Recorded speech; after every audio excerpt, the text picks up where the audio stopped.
आज का जो संदेश है वो परमेश्वर के वचन के ऊपर है। क्यों परमेश्वर का जो वचन है वो हम सब लोगों के लिए बहुत ही महत्वपूर्ण भाग है।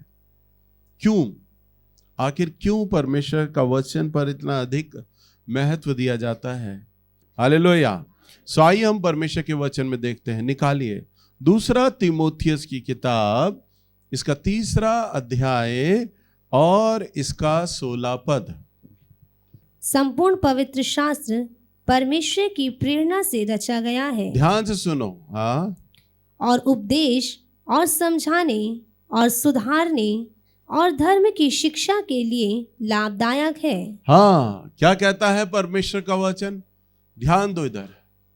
वचन में लिखा है हर एक पवित्र शास्त्र परमेश्वर की प्रेरणा से रचा गया है।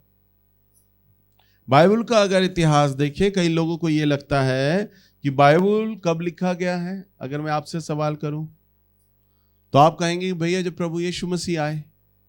ज्यादातर लोगों का यह सोचना है कि जब प्रभु यीशु मसीह आए तभी तो लिखना शुरू हुआ है। नहीं,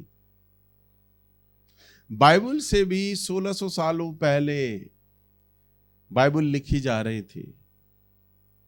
हालेलुया। बाइबल को लिखने के लिए लगभग 1600 साल खर्च हुए और 60 लोगों से अधिक लोगों ने बाइबल को लिखा है, जिसके अंदर चरवाहे और वैद, राजा, भविष्यवक्ता, अलग अलग व्यवसाय के काम करने वाले लोग थे।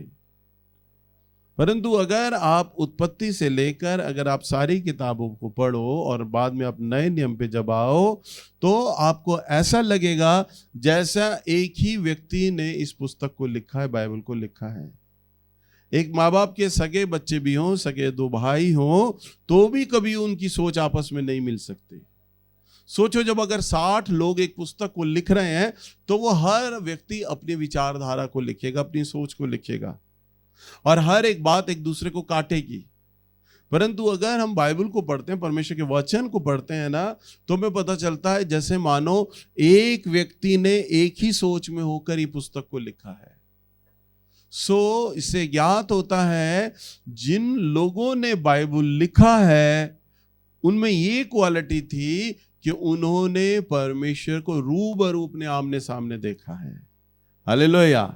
और परमेश्वर की प्रेरणा से, यानी परमेश्वर की आत्मा के उबारे जाने के द्वारा वो लिखी गई हैं पुस्तकें।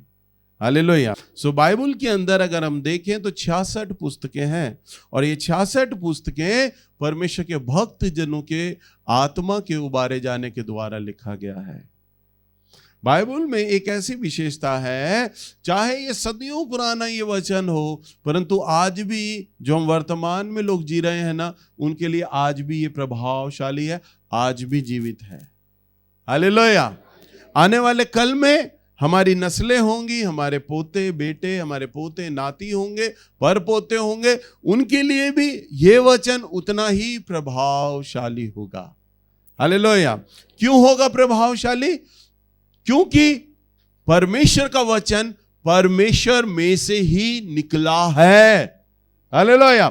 और परमेश्वर का है ना, कोई एज नहीं है, कोई उम्र नहीं है, कभी समाप्त नहीं होगा। सो जो परमेश्वर का वचन परमेश्वर में से निकला है ना, उसका भी कोई एज नहीं है, कभी वो समाप्त नहीं हो सकता है।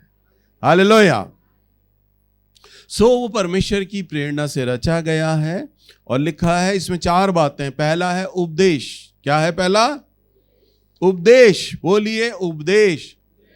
उपदेश का मतलब है कि उसके अंदर आपको परमेश्वर ने शिक्षा दिया है, सिखाया है। अब इस समय जब मैं प्रभु के वचन को प्रचार करता हूं ना, तो वचन के अंदर प्रचार करते करते मैं कई चीजें सिखा रहा होता हूं। हालेलुया। यहां खाली मैं खड़ा होकर प्रचार नहीं करता। प्रचार एक अलग चीज है और शिक्षा एक अलग चीज है। मेरे प्रचार में बहुत कम प्रचार होता है, परंतु इसमें सिखाना ज्यादा होता है। मैं जब जूम मीटिंग लेता हूं तो मैं केवल टीच करता हूं, उसमें सिखा रहा होता हूं। इस समय भी मेरा जो काम है वो परमेश्वर के वचन को सिखाना है। तो परमेश्वर का जो वचन है वो आपको क्या करता है? उपदेश देता है। अर्थात वो परमेश्वर की बातें आपको क्या करता है? सिखाता है और समझाने। उपदेश के बाद आता है समझाने। क्या आता है? समझाने का मतलब है कि परमेश्वर का जो वचन, अब आप किसको क्या समझाओगे? कौन व्यक्ति कभी अपनी गलती को समझता है? कब समझता है? जब उसे अपनी गलती का बोध हो। आप देखो कई बार अपने बच्चों को जब आप कोई चीज समझाते होंगे तो वो आपसे बहसबाजी करते होंगे, तर्क रखते होंगे, नहीं मैं सही हूं, आप गलत हो, मैं ठीक था, मैंने सही किया था, मैंने सही बोला था, मैं सही आया था। वो तर्क देता है आपका बच्चा। तो इसका मतलब क्या है? उसे अपनी गलती का एहसास नहीं है। समझ पा रहे हैं ना? परंतु आप समझाते हैं और वो सामने वाला आपके समझाने को कब समझेगा? जब वो अपनी गलती महसूस करेगा, तब आपके समझाने को क्या करेगा? समझेगा। इसका अर्थ है परमेश्वर का वचन हमें क्या करता है? समझाता है। समझाने का क्या अर्थ है? यानी हमारी गलतियों का बोध कराता है, हमें पाप का बोध कराता है। हम अपने आप को प्रभु के जीवन से मिलान करते हैं। परमेश्वर का वचन कहता है परमेश्वर का स्वभाव ऐसा है, हमारा स्वभाव ऐसा है, और मेरे स्वभाव और परमेश्वर के स्वभाव में कितना दूरी है, तो मुझे क्या करना है? मिलान करना है। सो जब हम परमेश्वर का वचन को पढ़ते हैं तो ये हमारी गलतियों को प्रकट करता है, सामने लेकर आता है। और जब सामने लेकर आता है, गलतियों को प्रकट करता है, तो हमें क्या होता है? पाप का बोध होता है और सुधारने। तीसरा काम करता है क्या? परमेश्वर का वचन सुधारता है। बोलिए, सुधारता है। तो कैसे सुधारेगा? आप कैसे सुधारते हो अपनी औलाद को? डांट कर, फटकार कर, पीट कर, ऐसे ही करते हो ना? कई बारी आप उसे समझाते हो, नहीं समझता, फिर क्या करते हो? अगर वो और गलती रिपीट करता है, फिर आप डांटते हो, फिर नहीं करता, मानता, फिर दोबारा वो गलती दोहराता है, तब आप क्या करोगे? ना चाहते हुए आपको पीटना पड़ जाता है ना? तभी आप उसे, यानी पीटना एक सजा के तौर पर होता है। चाहे आप पीटो, चाहे उसे भूखा रखो, चाहे उसे बात ना करो, कोई भी तरीका अपनाओ सजा देने का, परंतु आप सजा देकर आप ये जताओगे कि मैं तुझसे नाराज हूं, और ये सजा देकर आप उसे चिताओगे कि तुम अपनी गलती को ठीक करो। हालेलुया। सो परमेश्वर का वचन क्या करता है? आपको पीटता भी है। क्या करता है? हमेशा वचन में लिखा है, अंत के दिनों में लोग अपने मन अनुसार अपने लिए उपदेशक चुन लेंगे। क्या करेंगे?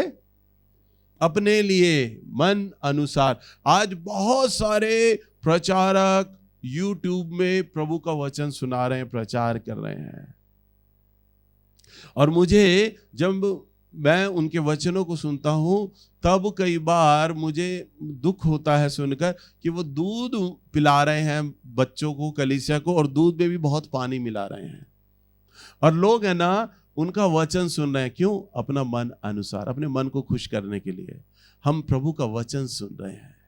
लोगों को तसल्ली है, हम आधा घंटा YouTube में प्रभु का वचन सुन रहे हैं, परंतु अगर उनसे पूछा जाए तुम्हारे अंदर क्या सुधार आया, तो उनके पास कोई उत्तर नहीं होगा। हमारे अंदर क्या सुधार आया? वो सोचेगा क्या सुधार आया? आया ही नहीं मेरे अंदर कोई सुधार।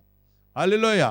तो परमेश्वर का वचन क्या करेगा? आपको पीटेगा, आपको डांटेगा, है, आपकी गलती को प्रकट करेगा। और चौथा पॉइंट है, और धर्म की शिक्षा के लिए लाभदायक। हालेलुया। धर्म की शिक्षा के लिए क्या होगा? लाभदायक होगा। यानी धर्म की शिक्षा का अर्थ क्या होता है? यानी परमेश्वर के मन अनुसार आपके जीवन को परमेश्वर का वचन ढालेगा। हालेलुया।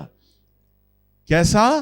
परमेश्वर के मन अनुसार परमेश्वर का वचन क्या करेगा? आपको ढालेगा। हालेलुया।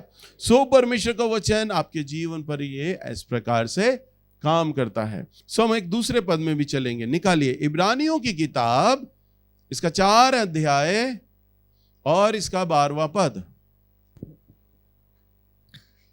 क्योंकि परमेश्वर का वचन जीवित और प्रबल और हर एक दोधारी तलवार से भी बहुत चोखा है, और प्राण और आत्मा को और गांठ गांठ को और गूदे गूदे को अलग करके आर पार छेदता है और मन की भावनाओं और विचारों को जांचता है। बस, हालेलुया। क्या कहता है प्रभु का वचन इब्रानियों की किताब 4:12 में? क्योंकि परमेश्वर का वचन जीवित, इधर ध्यान दो, परमेश्वर का वचन जीवित, बोलिए जीवित।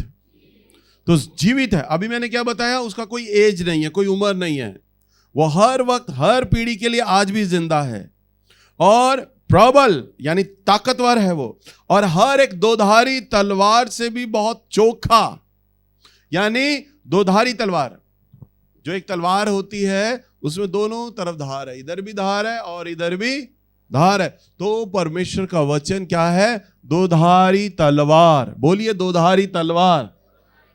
अब दोधारी तलवार अगर आपको चलाई, आपके ऊपर कोई चला दे तो आपका क्या हाल होगा? इधर से भी वो काट देगा, और अगर उसने इधर पलट के मारा तो इधर से भी वो आपको क्या करेगा? काटेगा।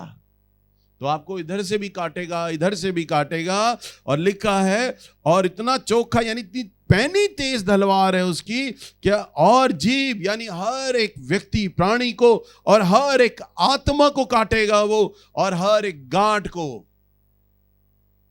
यानी आपके हड्डी हड्डी के गूदे सख्त चीजों को वो काटेगा, और गूदे गूदे को यानी आपके मसल्स को वो काटेगा और आर पार छेदेगा। क्या करेगा? आर पार छेदेगा, और मन की भावनाओं और विचारों को भी वो जांचेगा। यानी जांचेगा कैसे? उन्हें भी छेदेगा। आपका कोई भी चीज बचेगा नहीं परमेश्वर के वचन से।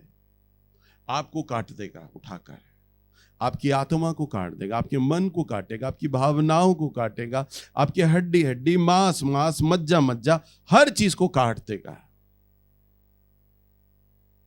जब हम कसाई की दुकान पे जाते हैं ना, तो हमें उससे एक चीज मांगते, भैया जरा कीमा बना के देना।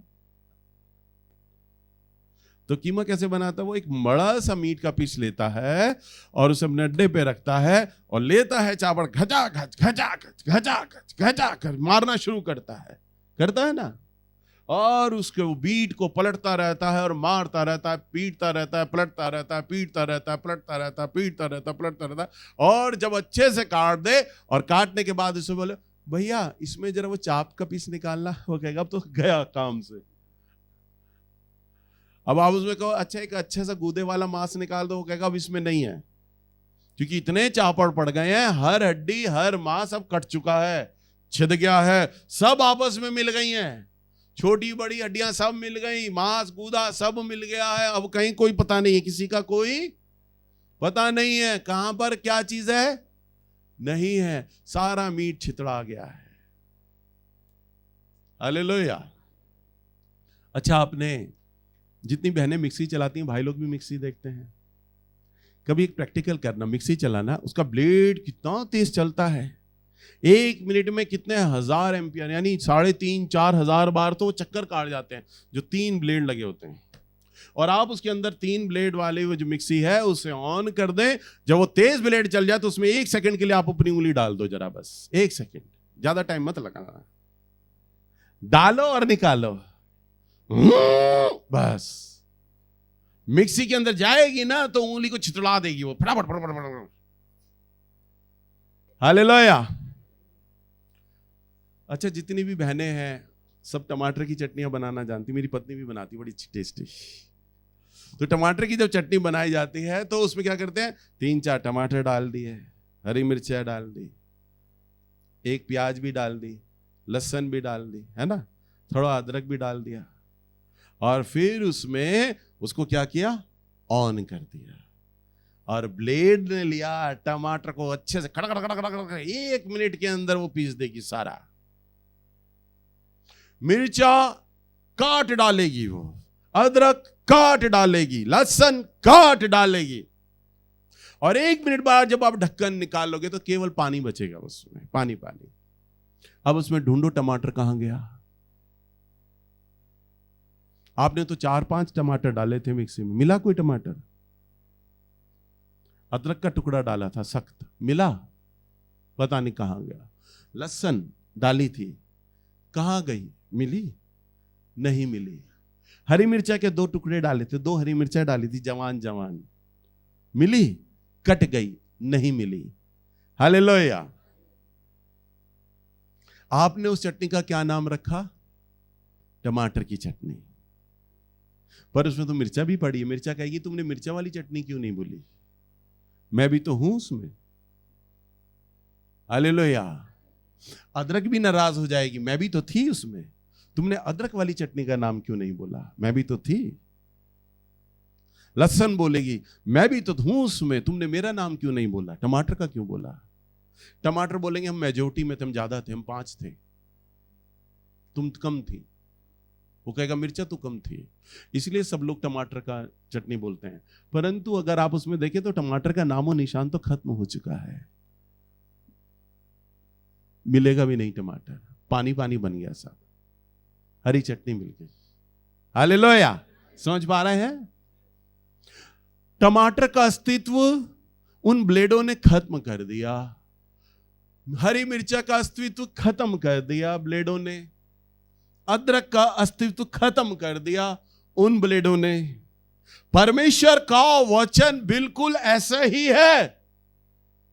वो आपके जीव जीव, गूदे गूदे को, मांस मांस को, हड्डी हड्डी को, मज्जा मज्जा को, भावनाओं को, आत्मा को ऐसा काट देगा कि आपके व्यक्तित्व को खत्म कर देगा, आपकी खुदी को खत्म कर देगा, आपके अहम को खत्म कर देगा। जैसे टमाटर अपना नाम भूल गया, अदरक अपना नाम भूल गई, मिर्चा अपना नाम भूल गई ना, और उसने सबको काट कर एक दूसरे में जोड़ दिया, मिक्स कर दिया, आपका नाम ही खत्म हो जाएगा। प्रभु यीशु मसीह ने कहा मेरे राज्य के लिए वे लायक है जो अपने आप का इनकार करे और मेरे पीछे हो ले। हालेलुया। जो क्या करे? अपने आप का क्या कर दे? इनकार कर दे। तो आपका इनकार कब करेगा? कर सकते हो आप अपना इनकार? आप बोलोगे हाँ भैया, नहीं आप नहीं कर सकते। परमेश्वर का वचन है, जितना आप इसे पढ़ेंगे, जितना आप इसे सुनेंगे, जितना आप इसे जानेंगे, समझेंगे, ये आपकी अहम को, आपकी खुदी को काटता चला जाएगा। हालेलुया। अब अगर नोट करो, जो यहां पर 1 साल से आ रहे हैं, पिछले साल से, पिछले 6 महीने से आ रहे हैं, पिछले 2 साल से आ रहे हैं, पिछले 5 साल से आ रहे हैं, तो वो लोग अपने है ना चरित्र को, अपने नेचर को नोट करो। जब वो प्रभु में नहीं थे तब उनका स्वभाव कैसा था और अब उनका स्वभाव कैसा है, नोट करो। तब आप पाओगे मेरा पहले वाला सोचने का तरीका, मेरे पहले वाली जो सोच थी ना, आज की सोच में 6 महीने में फर्क आ गया है। चाहे थोड़ा आया हो, आया है। 1 साल के जो लोग थे, अगर वो सोचे मैं जो पहले सोचा करता था, मैं पहले इस बात को ऐसा समझता था, इस बात को ऐसे सोचता था, परंतु अब 1 साल से अब चर्च आ रहा हूं और अब मेरी सोच में फर्क आ गया है, तो वो फर्क लाया कौन है आपकी फर्क में? परमेश्वर का वचन। हालेलुया। जिसने मिक्सी के समान होकर आपको काटता जा रहा है। और जितना जितना जितना आप परमेश्वर के वचन की मिक्सी में रहेंगे ना, उतना इसका वचन का जो तेज चोखा ब्लेड है, वचन में लिखा है 2-धारी तलवार है, उतना उतना ये क्या करता रहेगा? आपको क्या करता रहेगा? काटता रहेगा। क्या करेगा? काटता रहेगा। एक कुम्हार को ले लो। हम जब ढका में रहा करते थे ना, तो हमारे पड़ोस में कुम्हार हुआ करते थे, वो रहा करते थे। ये जो हमारे जो भाई संजय है ना, जो कीबोर्ड बजाते हैं, ये थे हमारे पड़ोस में। इनके दादा जो थे ना, वो कुम्हार थे। तो वो मिट्टी के डले लाते थे, और जो वो मिट्टी के डले लाते थे ना, उसको एक पत्थर पर रखकर उसे पीटते थे, डंडे से, बड़े डंडे से पीटा करते थे। और पीटने के बाद उन मिट्टी के डलों को हम जाके देखा करते थे, कर कैसे रहे, ये मटका कैसे बनाते हैं, दिया कैसे बनाते हैं, तुम देखा करते थे। तो वो क्या करते थे, मिट्टी के डलों को तोड़ा करते थे, और तोड़ने के बाद इतने इतने जो डले हो जाते थे, उनको यूं बिखेर दिया करते थे, और फिर उन डंडों को पीटा करते, डंडे से पीटा करते थे खूब सारी मिट्टी को। और मट्टी को तोड़ने के बाद एक बड़ी छन्नी वो उठाते थे जो बड़े चौड़े दांते वाली होती थी, उसमें सारी मट्टी भर लिया करते थे और एक साफ जगह में उसको छानते थे, सारी मट्टी को छानते थे।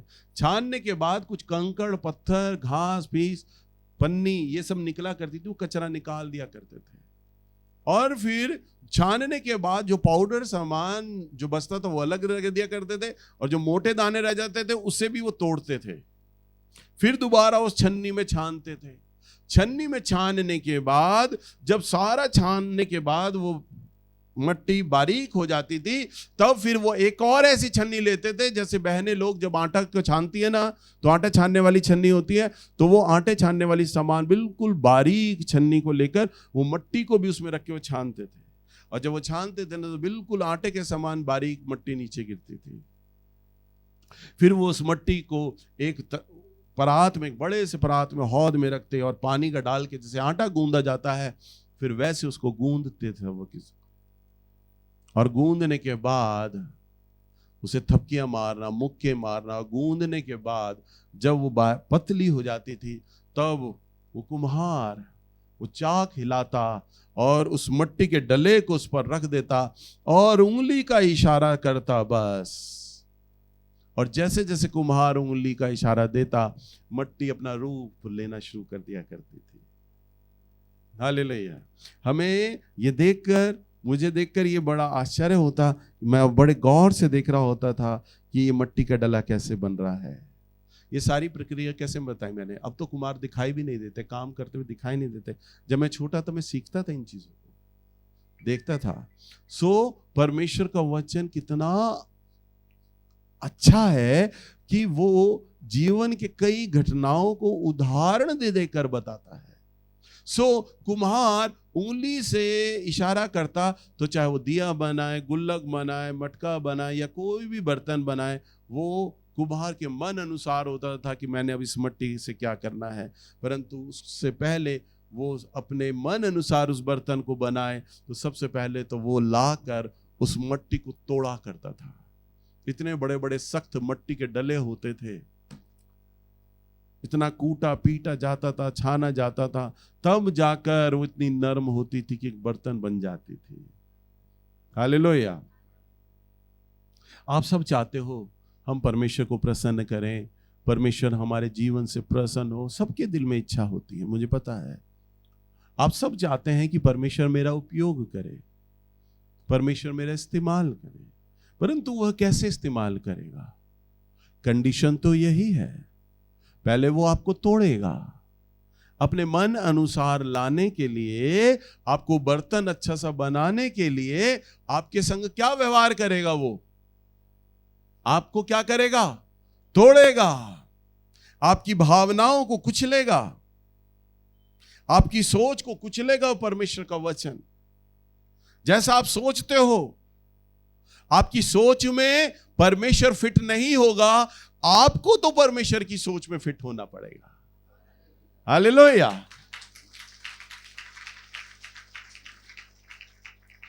समझ पा रहे हैं?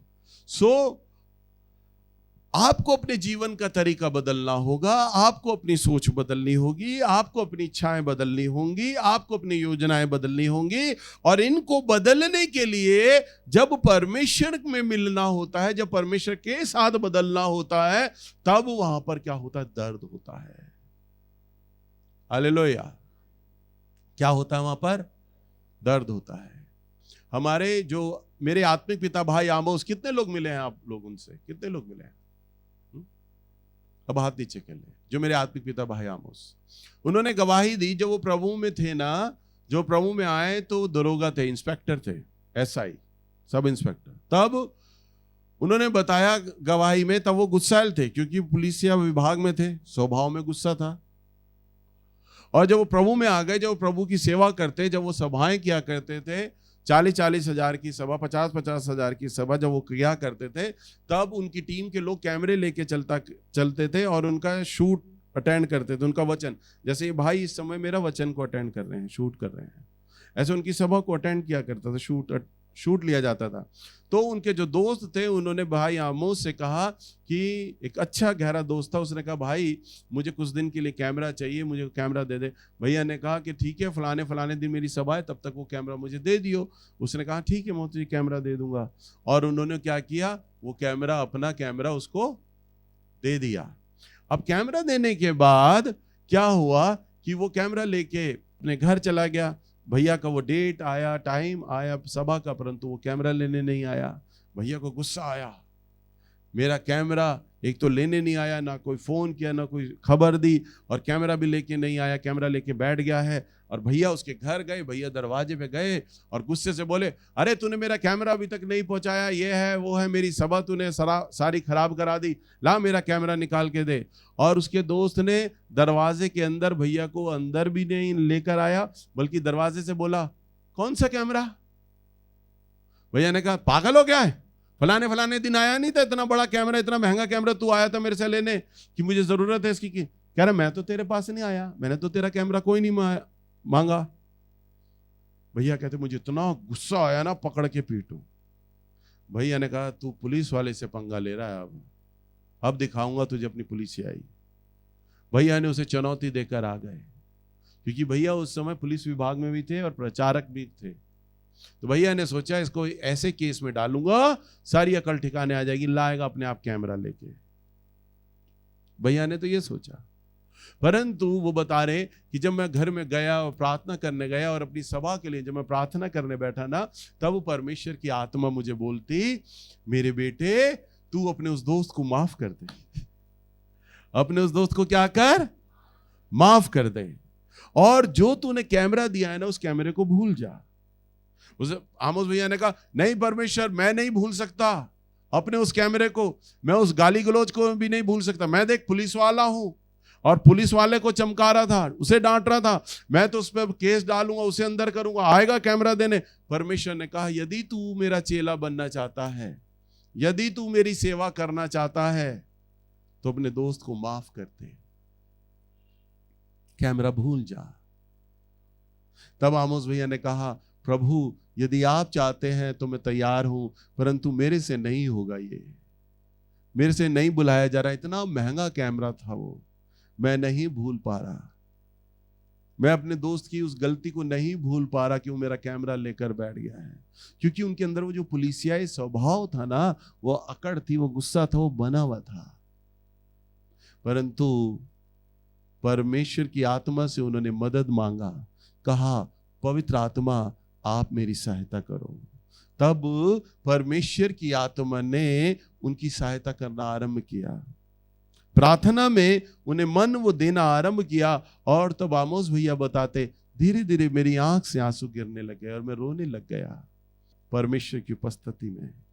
और जब परमेश्वर की उपस्थिति में मैं रोने लग गया, तब मैंने परमेश्वर को कहा प्रभु मैं अपने उस दोस्त को माफ करता हूं, वो नहीं जानता कि मैं परमेश्वर का दास हूं। क्योंकि तेरा वचन कहता है यदि कोई तेरे दास को सताएगा तो वो तेरी आंख की पुतली में उंगली डालता है। प्रभु मैं नहीं चाहता मेरे दोस्त की इस गलती पर कोई आप दंड उसे दे दो, आप उसे माफ कर दो। मैं उस कैमरे को भी भूल जाता हूं, आपने ही दिया था परमेश्वर, आप मुझे और भी कई कैमरा दे देंगे, प्रभु मैं माफ कर देता हूं, मैं भूल जाता हूं उस कैमरे को। हालेलुया। सो परमेश्वर ऐसे ही सिखाते हैं। यही तो है, जैसे कुम्हार एक मट्टी को तोड़ता है ना, परमेश्वर आपको भी तोड़ेगा। आप कहोगे परमेश्वर बोला तो उसने था, गालियां तो उसने बकी थी, अपमान तो मेरा किया था, आप मुझे कह रहे हो कि मैं जाके उससे मेल कर लूं, आप मुझे कह रहे हो कि जाके मैं उससे गलती मान लूं, उसे आना चाहिए मेरे घर पे, मैं क्यों जाऊं? प्रभु कहेगा नहीं, तुझे ही जाना है। आप कहोगे परमेश्वर, वो कहेंगे, वो बोलेंगे आ गई अपनी नाक नीचे करके, कहां गई तेरी नाक? बड़ी दिखा रहा था या दिखा रही थी अपनी नाक, कहां गई तेरी नाक? परमेश्वर कहेगा जो अपने आप को छोटा बनाएगा मेरे बेटा, मेरे राज्य में वही महान होगा। हालेलुया। जो नाक दिखा रहे उन्हें नाक दिखाने दे, परंतु मैंने तो तुझे चुना है और तूने अपने आप को छोटा कर लेना है, नर्म कर लेना है, मेरी दृष्टि में तो तू महान कहलाएगा, वह नहीं कहलाएंगे, तू महान कहलाएगा। हालेलुया। सो आपको किसको प्रसन्न करना है अपने जीवन में, मनुष्य को या परमेश्वर को? परमेश्वर को। हालेलुया। तब अब इस समय भी जबकि आप परमेश्वर का वचन सुन रहे हैं ना, तो परमेश्वर के वचन सुनते बराबर पवित्र आत्मा इस समय कई लोगों से बात कर रहे हैं और वो उनकी गलतियों को प्रकट भी कर रहे हैं। आपकी भावनाओं में जब इस समय आ रहा है ना, सुनते सुनते, तो आपसे जब प्रभु का आत्मा बात कर रहा है ना, तो इस विचार को झटक मत दो, क्योंकि ये तो प्रभु बोल रहा है तुमसे ये करने को, और घर जाके वो इच्छा जरूर पूरी करना, चाहे तुम्हारा ईगो कटे, नाक टूटे। परमेश्वर है ही ऐसा, परमेश्वर आपकी सारी नाक तोड़ ताड़ के आपके हाथ में दे देता है, और जो पैंट की क्रीज बन के बड़ा हीरोइन या हीरो बनता है ना, उसके सारे कपड़े उतार के उसके हाथ में दे देता है। वो जीरो को शून्य कर देता है, नीचे ले आता है, और तब खाक को उठाता है फिर वो धीरे धीरे। हालेलुया। ये उसका नेचर है, उसका स्वभाव है। अगर आप चाहते हैं कि परमेश्वर के मन अनुसार हम हो जाएं, तो परमेश्वर के वचन को अपने जीवन में बसने दो, उसे काम करने दो। जो भी हटीली चीजें आपके सामने आ रही हैं, परमेश्वर के वचन की तलवार चल रही है, वो आपके गूदे गूदे को काट रहा है, आपके मांस को काट रहा है, आपकी इच्छाओं को काट रहा है, आपकी भावनाओं को काट रहा है, उसे कटने दो। हालेलुया। जहां वो तोड़ना मांग रहा है उसे तोड़ने दो, परंतु वो चलाना चाह रहा है अपने मन अनुसार, अपने इच्छा अनुसार। और जब वो आपको अपने मन अनुसार आ रहा, आपको इच्छा अनुसार चलाएगा ना, तो वो आपकी बिरादरी, आपके परिवार, गली मोहल्ले और आपके समाज में आपको इज्जत दिलाने जा रहा है। हालेलुया। जिसकी आपने अपेक्षा भी नहीं करी थी, वो आपको इतना धन देने जा रहा है जिसकी आपने अपेक्षा भी नहीं करी थी। परिवार के लोगों ने छोड़ दिया हो, रिश्तेदारों ने छोड़ दिया हो, परंतु मैं आपको सच सच कहता हूं, वो उन सब से कहीं अधिक धनी आपको बनाने जा रहा है। हालेलुया। केवल आपको तो परमेश्वर के मन अनुसार बनना है बस। हालेलुया।